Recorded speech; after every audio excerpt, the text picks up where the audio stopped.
Oke, mari kita mulai waktu perdomaan firman Tuhan ini dalam doa ya. Mari tundukkan kepala bersama saya. Ya Tuhan, Engkau memang adalah Bapa yang baik. Engkau memberikan kami kasih karunia setiap hari yang baru, agar kami bisa mengerti kasih-Mu sebenarnya kepada kami di dalam Bapa. Kami mengaku Tuhan bahwa kami sering menjauh dari-Mu, bahwa kami sering tidak mau mendengarkan-Mu, tapi hari ini Tuhan, kirimkanlah Roh Kudus-Mu. Berikanlah kami telinga yang mendengar, agar kami bisa melihat hati-Mu dalam pembelajaran firman. Dalam nama Tuhan Yesus kami berdoa. Amin. Waktu saya SMA, saya pernah ikut retret satu pelayanan yang lumayan terkenal di kalangan Kristen Indonesia, kan saya nggak akan sebut mereknya. Tapi saya belajar beberapa hal yang menarik di sana. Jadi tujuan di retret itu adalah untuk memicu kebangkitan rohani. Iyalah kan, retret judulnya masih. Dan salah satu hal yang diajarkan saat itu yang nempel sampai sekarang sama saya adalah di sesi pertama. Karena pelayanan itu menekankan bahwa hal yang pertama harus dilakukan sebelum yang lain, bahkan bisa dibilang sesuatu yang mereka anggap menjadi syarat untuk pertumbuhan dan kebangkitan rohani adalah mengikuti satu sesi yang namanya sesi hati Bapa. Dan tujuan sesi itu adalah agar setiap peserta bisa melepaskan kepahitan terhadap bapa kandungnya, supaya kita bisa mengalami sebisa mungkin pemulihan dalam relasi itu. Karena teori mereka adalah sadar nggak sadar kita berasumsi bahwa Bapa surgawi kita, Tuhan, itu mirip seperti Bapa duniawi kita, Bapa kandung kita dalam cara dia menjadi Bapa. Jadi kalau kita belum bisa melepaskan kepahitan kita kepada Bapa kandung kita akan susah untuk mendekat kepada Bapa surgawi. Teorinya. Tapi menurut saya ada benernya juga.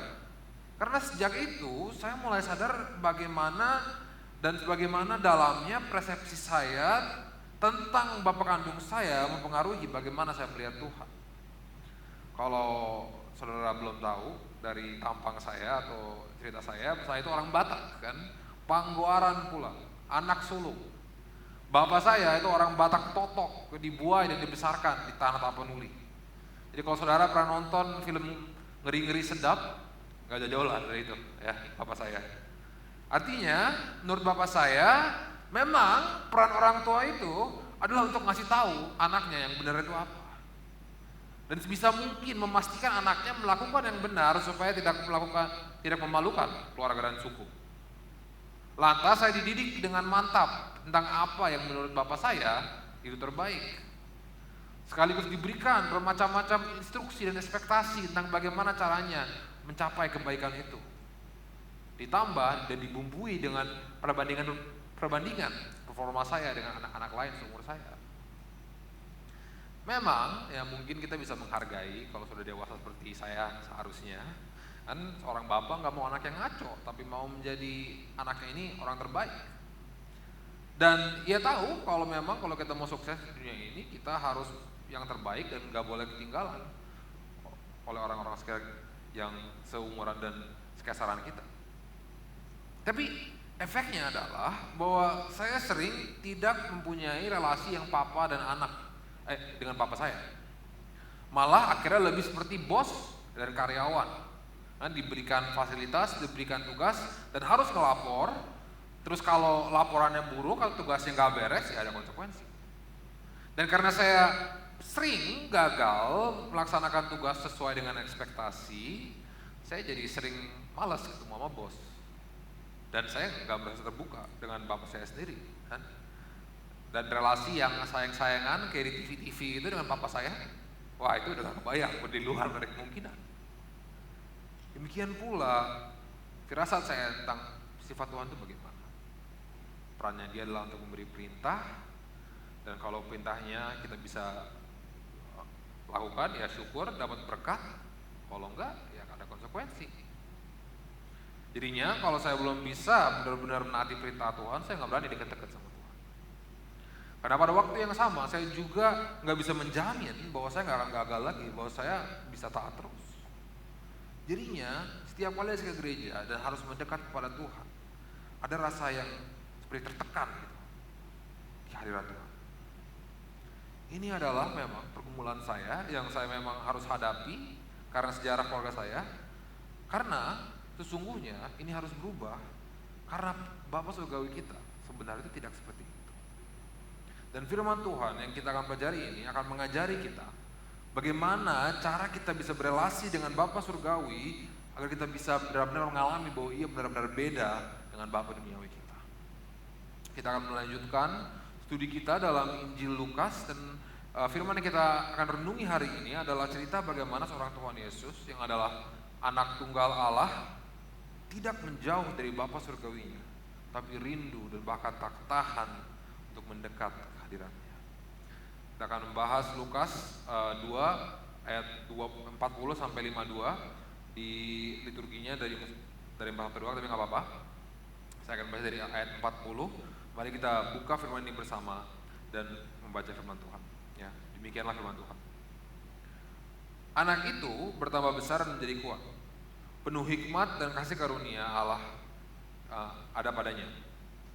Tiap-tiap tahun orang tua Yesus pergi ke Yerusalem pada hari raya Paskah. Ketika Yesus telah berumur 12 tahun, pergilah mereka ke Yerusalem seperti yang lazim pada hari raya itu. Sehabis-habis hari perayaan itu, ketika mereka berjalan pulang, tinggal Yesus di Yerusalem tanpa diketahui orang tuanya. Karena mereka menyangka bahwa ia ada di antara orang-orang seperjalanan mereka.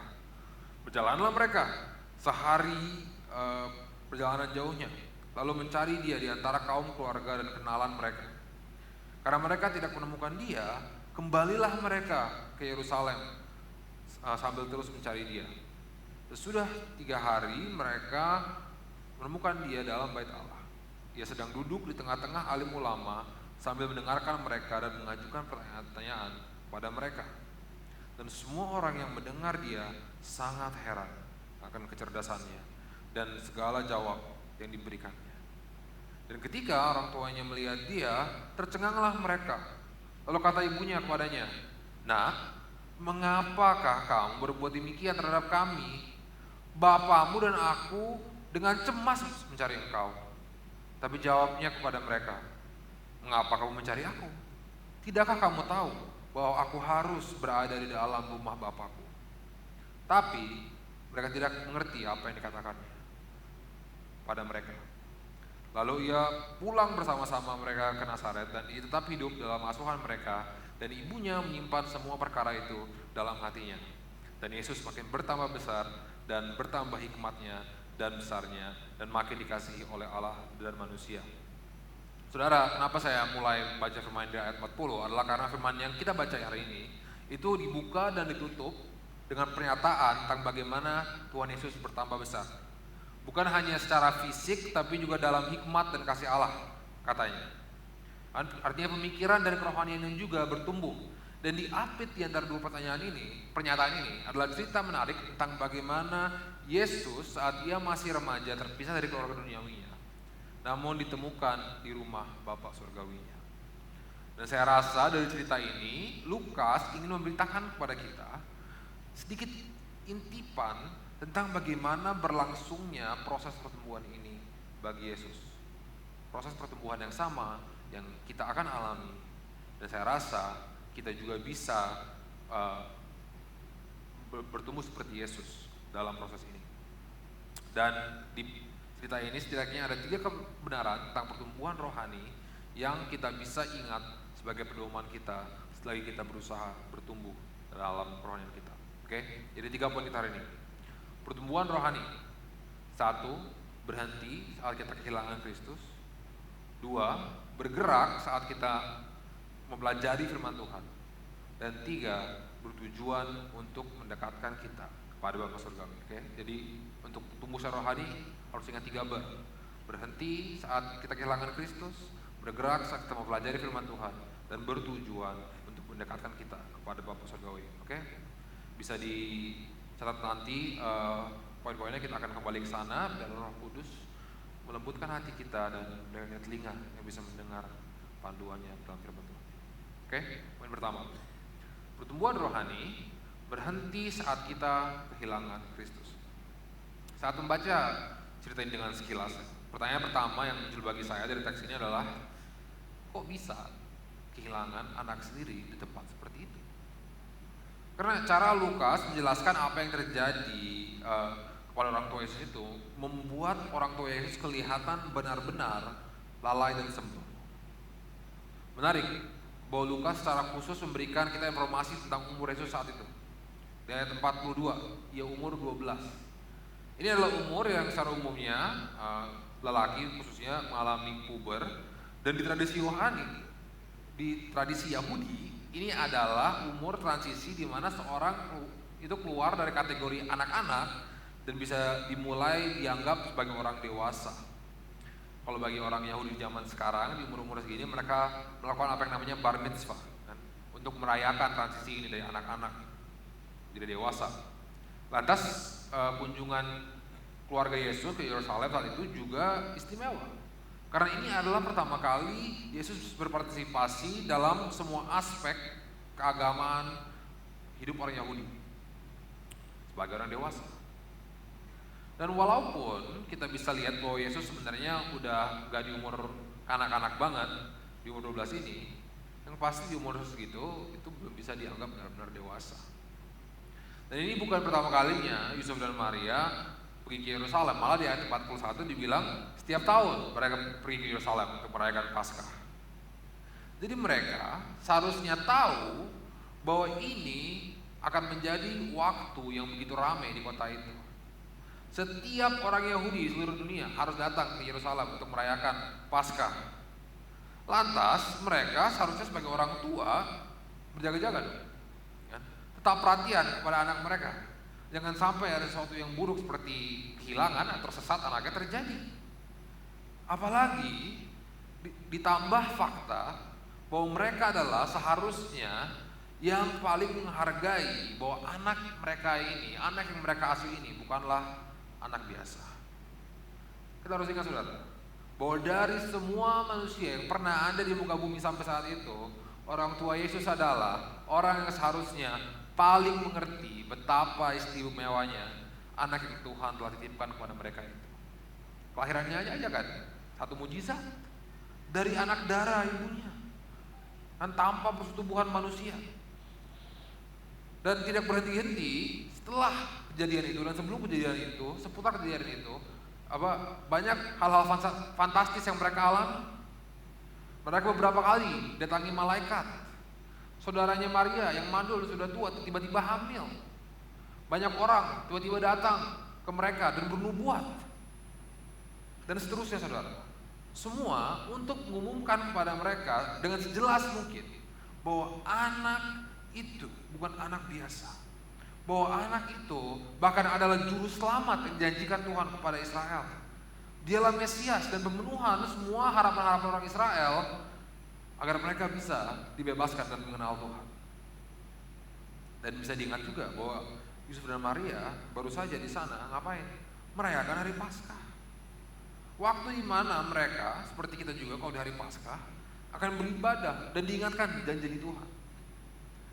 Jadi gini, orang tua Yesus, Yusuf dan Maria sudah memiliki pengalaman yang sangat cukup, pengetahuan yang sangat cukup, dan juga rutinitas agamawi yang seharusnya memberikan mereka pengingat-pengingat yang cukup untuk membuat mereka bisa benar-benar memperlakukan dan menghargai Yesus yang selayaknya. Menghargai Yesus sebagai anugerah yang paling berharga dari Allah. Yang menurut saya adalah termasuk minimal berhati-hati supaya nggak sampai tersesat atau hilang kan orang ini, anak ini. Terus saudara, di cerita ini Tuhan Yesus nggak diam-diam kabur dari orang tuanya. Dan bukan juga Yesus bandel dan nggak mau pulang. Orang nanti pas ditemukan waktu dia lagi seru-serunya berdiskusi dengan alim ulama, di ayat 51 diceritakan bahwa Yesus mau kok pulang. Lukas bilang nurut kok Tuhan Yesus anaknya. Jadi di cerita ini yang gagal adalah orang tua Yesus. Mereka yang lalai dan kehilangan karena jalan duluan sendiri. Karena ekspektasi mereka adalah bahwa anaknya yang mereka asuh itu akan memperhatikan orang tuanya dan mengikuti rombongan mereka. Di mana sebenarnya Yesus adalah anak tunggal Allah dan mereka lah yang harusnya mengikuti dan memperhatikan dia. Dan mereka gagal, saudara, menghargai Yesus. Mereka gagal menyadari dia itu siapa, gagal sebagai orang tua dan sebagai umat, dan mereka kehilangan Kristus. Saking lengahnya bahwa satu hari kemudian baru mereka ingat, baru mereka sadar mereka kehilangan anugerah terbesar Tuhan. Dengan salah, saudara, firman ini dari saya bukan ingin menyampaikan bahwa kita harus parno tentang kedekatan kita dengan Kristus, kan, karena ia bisa tanpa kita sadar tiba-tiba hilang.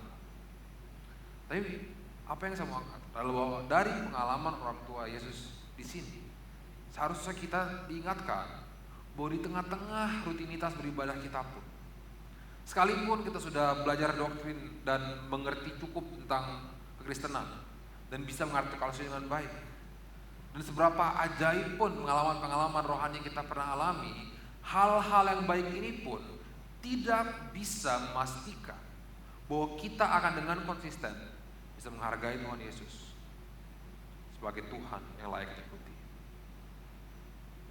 Tapi hal ini kan, seberapa banyak kita tahu, seberapa konsisten kita ibadah, seberapa luar biasa pengalaman kita, hal ini yang kita pakai sebagai ukuran kita seberapa dewasa rohani kita ini. Karena sebagai misalnya saya seperti orang yang bekerja di gereja, otomatis hampir tidak mungkin bolos gereja di luar kondisi yang ekstrim.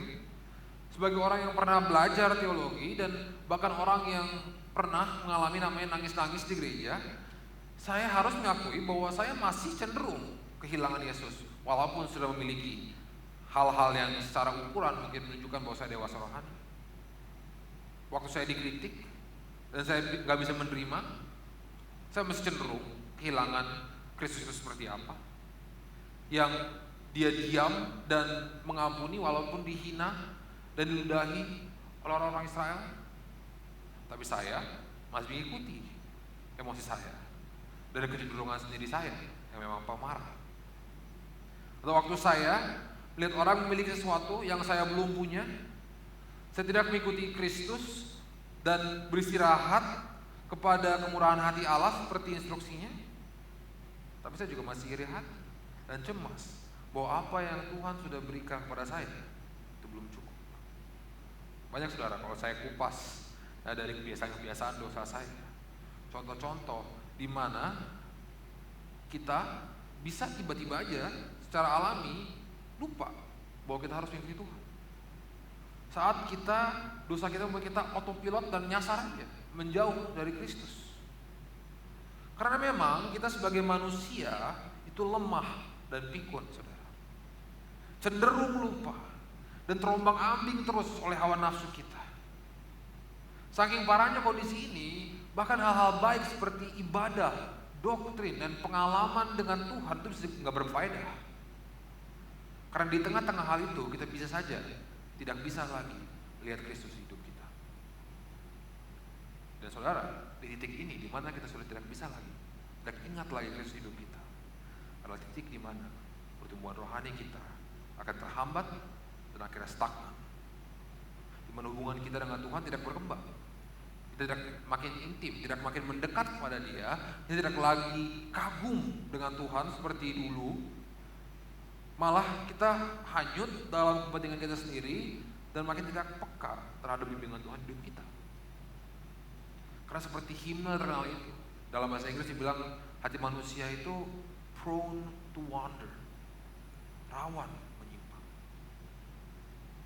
Makanya apa yang kita perlukan itu adalah pandangan yang mantap kepada Kristus, yang akan terus menyegarkan kemampuan kita untuk bersukacita dan bersandar kepadanya. Bagaimana caranya? Apa yang bisa mendekatkan kita kepada hal ini? Hanya satu hal, saudara. Kita harus melatih iman kita. Saudara, mungkin kalau kita pikirkan ya orang tua Yesus di sini masih bisa dimaklumi sedikit. Karena sudah lama bagi mereka, sudah 12 tahun kira-kira sejak diceritakan sesuatu yang fantastis itu terjadi pada mereka. Dan walaupun ia diceritakan bertumbuh dalam hikmat Tuhan Yesus, Yesus besar dan bertumbuh seperti manusia biasa. Dan orang tua Yesus juga belum sempat diajari Kristus, belum melihatnya mati di kayu salib dan bangkit lagi. Jadi mungkin setelah 12 tahun melihat Yesus seperti anak biasa, mereka juga lupa Tuhan Yesus itu siapa. Terus saudara akhirnya tidak bisa dimaklumi seperti itu. Yesus sudah mati di kayu salib, sudah bangkit di hari ketiga dari antara orang mati. Roh Kudus sudah dicurahkan kepada kita dan sekarang hadir bersama setiap orang percaya. Dan kita juga sudah memiliki firman Tuhan dan pengajaran Tuhan Yesus yang diberikan kepada kita dalam bahasa Indonesia dan dapat diakses oleh kita kapan saja. Jadi walaupun kita tidak seperti mereka bisa melihat Yesus secara fisik, sebenarnya perspektif kita tentang Yesus itu lebih lengkap dibanding mereka di cerita ini. Dan kita telah diperlengkapi dengan Roh Allah yang hadir secara pribadi untuk mendampingi dan membimbing kita. Jadi kita sudah memiliki semua yang kita perlukan untuk bisa melatih iman kita agar kita bisa terus memandang Yesus dan bertumbuh secara rohani. Dan salah satu unsur yang paling penting sepertinya dan tidak bisa digantikan dalam pelatihan ini adalah pendalaman kita akan firman Tuhan. Itu poin kedua. Pertumbuhan rohani bergerak saat kita mempelajari firman Tuhan. Oke, memang ya, akan susah bagi kita untuk membayangkan sosok seorang Tuhan Yesus waktu masih bayi atau masa pertumbuhan. Karena dia adalah pribadi yang memang unik kan. Orang Kristen mengakui bahwa dia adalah Allah yang esa itu sendiri, yang menjelma dalam bentuk manusia. Lantas ia tidak memiliki tabiat dosa seperti seperti kita baca di pengakuan iman kita. Jadi mungkin yang kita bayangkan itu seperti Yesus, seperti lagu di dalam palungan, di dalam palungan. Yang di bait keduanya bilang bahwa hewan ternak bersuara membangunkannya, tapi bayi Yesus tidak resah. Seakan Yesus adalah semacam bayi ajaib yang gak nangis waktu kebangun tidur. Tapi saudara, Alkitab sepertinya tidak menggambarkan Yesus seperti ini. Mainkan Alkitab ceritakan kepada kita bahwa walau Yesus itu Allah, benar-benar Allah, ia pada waktu yang sama adalah 100% manusia. Yang berarti ia masih harus makan dan minum seperti manusia, sakit dan sengsara seperti manusia biasa, ia juga merasa resah seperti manusia biasa, masih tergoda dan bahkan takut seperti manusia biasa, dan juga masih harus bertumbuh seperti manusia biasa. Firman Tuhan hari ini mengingatkan kita bahwa Tuhan Yesus juga harus berkembang dan mendewasa seperti saudara dan saya. Artinya Tuhan Yesus harus melatih iman dan juga bertumbuh secara rohani. Bagaimana caranya? Kasih tahu di ayat 46 bahwa Yesus juga harus berkembang dengan mendengarkan dan mengajukan pertanyaan kepada alim ulama, dengan diskusi firman Tuhan, dengan PA, dengan Bible study. Ini benar-benar berbeda kan? Dengan cara mungkin kalau kita besar sebagai orang Kristen diajarin firman ini. Karena biasanya apa yang ditekankan kepada kita adalah betapa hebatnya Tuhan Yesus. Wah, dia umur 12 sudah bisa diskusi dengan para ahli. Tapi sepertinya apa yang Lukas mau ceritakan adalah bahwa Yesus belajar dari para alim ulama. Jangan salah paham saudara. Benar juga bahwa saya rasa Yesus adalah teolog yang paling berbakat yang pernah ada di muka bumi. Sangat cerdas dan saya yakin lebih mampu mengerti firman Tuhan daripada manusia manapun yang pernah ada. Tapi tetap saja Yesus tidak mendapatkan wawasan rohaninya karena ia bertapa di gunung dan mendapat pencerahan. Yesus juga tidak didatangi oleh seorang malaikat di goa dan didikte firman Tuhan. Tidak. Tuhan Yesus masih harus belajar dari para Tuhan Yesus masih harus belajar. Jadi kalau gitu aplikasinya jelas dan sederhana kan? Kalau sang juru selamat harus belajar firman Tuhan untuk bertumbuh secara rohani, apalagi kita. Bagaimana kalau kita berharap mau bertumbuh kalau kita sendiri tidak dengan giat dan serius merenungi dan pelajari firman Tuhan? Komunitas dan pelayanan itu baik, tapi hal-hal ini semuanya sebenarnya berfungsi untuk memfasilitasi pertumbuhan kita dalam kemampuan kita untuk mendalami dan mengalami firman Tuhan. Pendalaman firman Tuhan itu, saudara, adalah aspek pertumbuhan rohani yang tidak bisa dikompromi dan digantikan.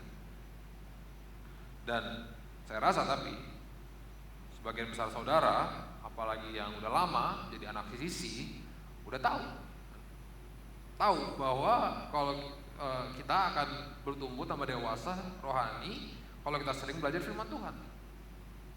Tapi mengapa begitu susah bagi kita?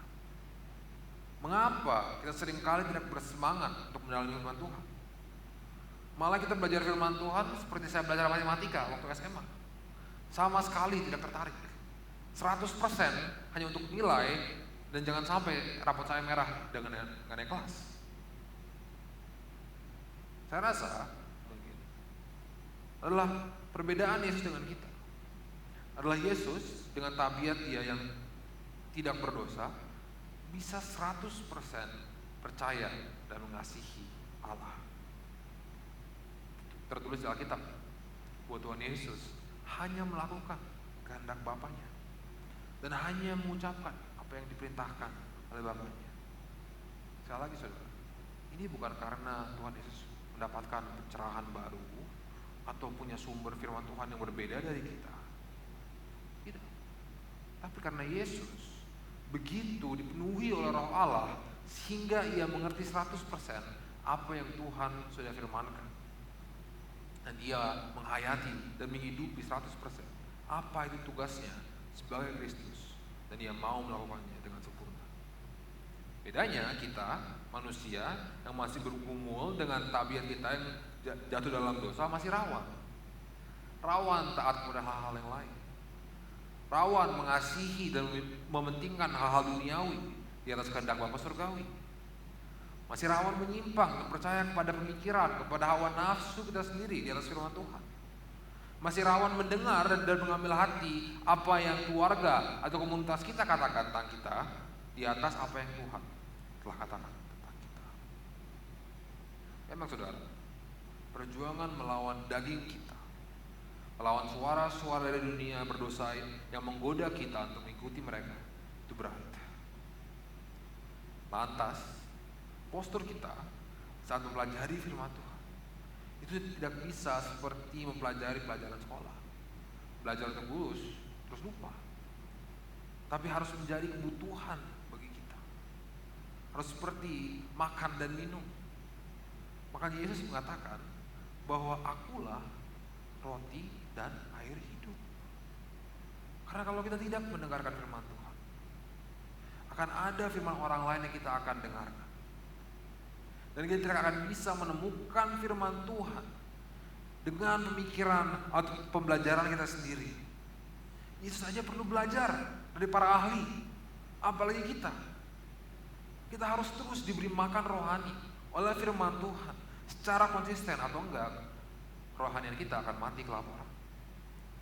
Dan yang hidup adalah kedagingan kita, dan kita akan dialihkan perhatian kita dari Tuhan Yesus dan makin merosot dan menjauh dari Tuhan tanpa paduan firman-Nya. Mengerikan saudara, mengerikan.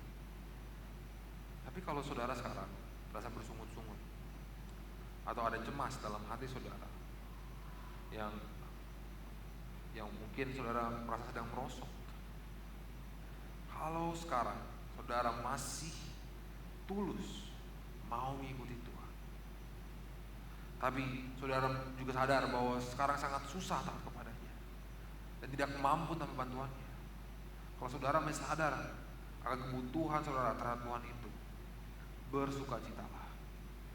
Karena sebenarnya kemauan kita untuk mengenal Tuhan dan kehausan kita akan firman-Nya tidak bisa dimanipulasi atau dipaksakan. Tidak timbul dari usaha kita sendiri. Hanya karya Roh Kudus bisa menciptakan ini.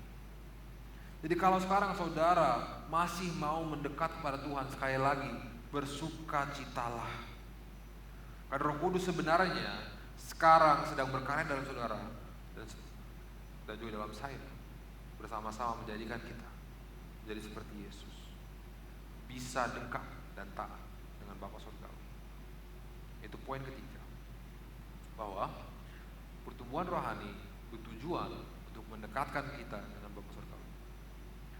Berbeda saudara, respons Tuhan Yesus saat ditemukan dan ditegur karena mencemaskan ibunya. Tuhan Yesus malah menegur ibunya balik. Ini adalah salah satu contoh di mana saya sarankan jangan coba untuk mengikuti Tuhan Yesus, karena kita harus sadar di sini bahwa kita bukan Tuhan Yesus, ya, menegur ibu sendiri. Tapi respons Yesus pada Maria di ayat 49 ini sebenarnya benar-benar menarik. Apalagi karena di bahasa Yunani gak ada kata yang diterjemahkan rumah di situ. Ya kan? Katanya saya harus dalam rumah Bapa, nggak ada kata rumah dalam bahasa Yunani di sana. Dan kalau diterjemahkan secara baku, sebenarnya kalimat ini lebih tepat mengatakan saya harus di dalam urusan-urusan atau hal-hal Bapakku, in the things of my Father, kalau dalam bahasa Inggris. Dan apa yang ditunjukkan adalah bahwa apa yang Yesus rasakan adalah bukan ia merasa harus berada di lokasi geografis rumah Bapa atau Bait Allah. Tapi apa yang Tuhan Yesus rasakan, apa yang ia sadari adalah bahwa posisi anak Tuhan itu seharusnya dekat dengan Bapaknya, dekat dengan Bapa Surgawi, mengerti kehendaknya, mengenal hatinya, memiliki satu visi dan misi, sehingga sang anak bisa dengan senang hati mau bermitra dengan Bapaknya untuk melakukan pekerjaan sang Bapa di bumi. Saudara, Tuhan Yesus adalah satu-satunya manusia yang memiliki hubungan sebegitu erat dan intimnya dengan Tuhan sebagai Bapa. Ia bahkan tidak takut atau panik setelah ditinggalkan keluarga jasmaninya selama 3 hari waktu dia 12 tahun. Dan saat ia tumbuh dewasa, kita bisa melihat bahwa saking intim dan eratnya hubungan Tuhan Yesus dengan Bapa Surgawi, ia bisa berkomitmen sepenuhnya untuk memenuhi kehendak Bapaknya, taat sampai mati. Panggilan ibadah kita bilang, karena pada waktu yang Allah tentukan, Tuhan Yesus rela memberikan dirinya untuk dipisahkan dari keluarganya, dipisahkan dari komunitasnya, dihina, diludahi oleh sanak saudaranya, dan dikhianati oleh murid-muridnya sendiri. Ia biarkan dirinya alami itu, bahkan rela untuk dipisahkan dari dunia orang hidup selama 3 hari. Kenapa? Agar kehendak Tuhan bisa terpenuhi. Saudara, bila kita pun dipanggil untuk menjadi anak-anak Tuhan, dipanggil untuk ikut Yesus, kita pun akan harus mengorbankan hal-hal yang rasanya mungkin sangat berat. Hal-hal yang kita yakin kita perlukan untuk hidup dengan bahagia. Komunitas, kekasih, bahkan keluarga kandung kita sendiri. Mengorbankan kekayaan dan kenyamanan kita, dan berhenti mengejar ambisi sendiri, dan melepaskan kebiasaan-kebiasaan dan aktivitas berdosa yang kita senangi. Sebagai pengikut Yesus, saudara, memang akan ada saat di mana kita diharuskan memikul salib kita, dan salib itu berat.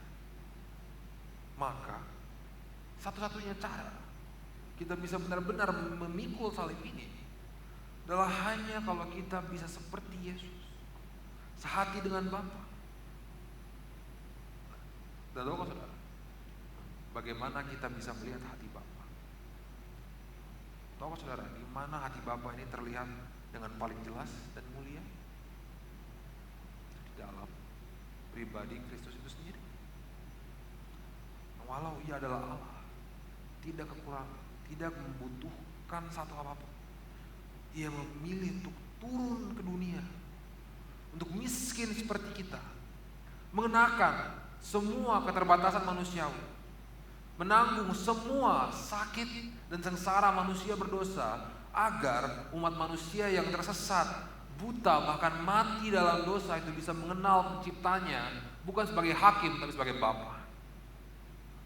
Saudara, kalau kita sudah dari kecil berada dalam komunitas Kristen, ya, orang tua kita mengirim kita sekolah Kristen, sudah lama pasti kita dididik untuk berdoa kepada Bapa kami yang di surga. Namun apa yang sering kita lupa ajarkan adalah bahwa sebenarnya kita tidak layak memanggil Tuhan Bapa.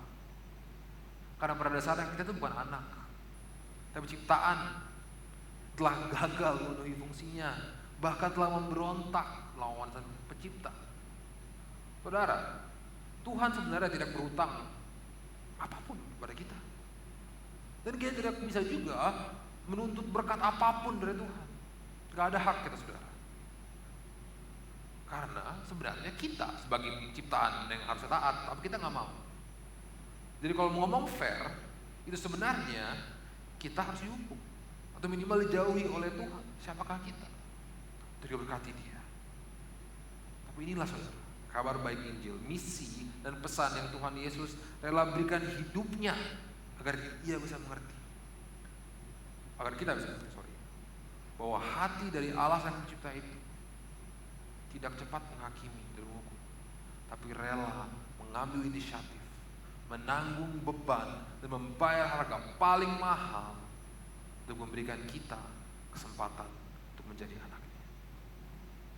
Saudara, hanya bila kita bisa benar-benar menghargai hati Tuhan, bila kita mengerti apa yang Tuhan Yesus berikan kepada kita, kesempatan macam apa itu, hanya bila kita bisa melihat apa yang Tuhan Yesus lakukan dan sadar bahwa Bapa surgawi kita itu benar-benar Allah yang penyayang dan pengasih, panjang sabar dan berlimpah dalam kasih dan setianya, kita bisa masuk ke dalam hadirat Tuhan.